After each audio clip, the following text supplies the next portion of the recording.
Hi everyone, my name is Blake. I'm a graduate student at the University of Hawaii at Manoa, and I'm in the SOS department, and we are currently in the Drazen lab, which is the deep sea fish ecology lab. So we're going to show you some specimens today and hopefully get you really psyched about the deep sea. So over here we have our first specimen. This guy is called the cockeyed squid. The reason it's called the cockeyed squid is because one of the eyes is much smaller than the other, as you can see right here.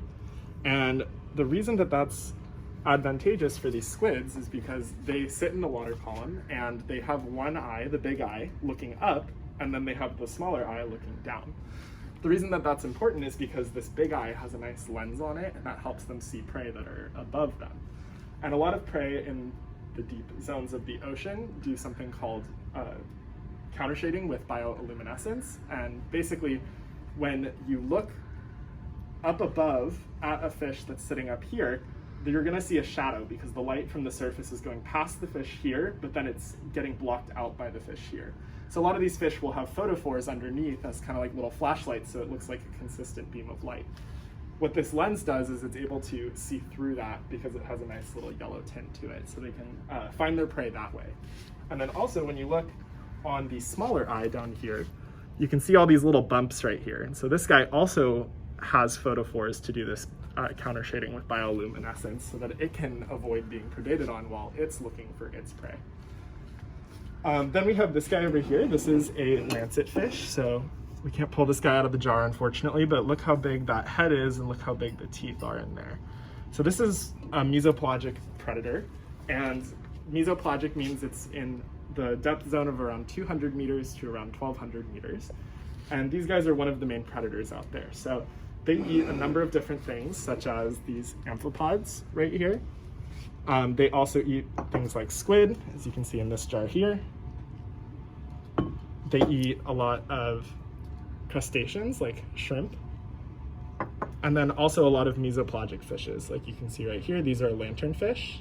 And right here we have hatchetfish. I'm not sure if you can see those too well, but there's those hatchetfish. Okay, so these guys are also really highly cannibalistic. So they will eat other lancet fish, and these guys can grow up to 7 feet long, which is absolutely insane. And they're also hermaphroditic, which means they have male sex organs and female sex organs. And then next we have something that you all may or may not recognize. This is a cookie cutter shark. And these guys are living really deep in the ocean, but they are preying upon a number of big animals using its jaws that you can see right here. So underneath on the lower jaw, there's these really sharp serrated teeth, and on the upper jaw, there's a lot smaller teeth here. So these cookie cutter sharks, they're going to come up to their prey and latch on with those lips, and then these teeth will sink in and they'll spin in a circle, kind of like this, and cut out a chunk of flesh and swallow it. And so that's how they're feeding. And they feed on things that are, 3, 4, or 5 times their size.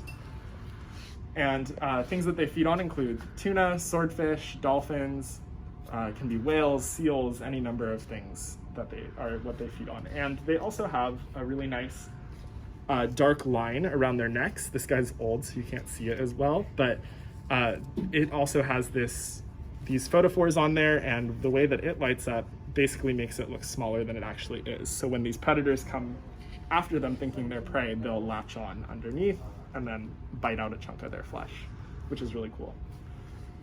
And lastly, what we have here is a Whipnose anglerfish, and basically this guy has a really long lure. So you can see it on the bottom, right there, floating, maybe where my finger is, like right there, if you can see it. And this lure is basically being dragged through the sediment, and it acts as sort of like a sensor. And if you've seen things like goatfish, you'll know that they have those little sensors and barbells that go through the sand to feel around for prey. And so these guys also do something similar.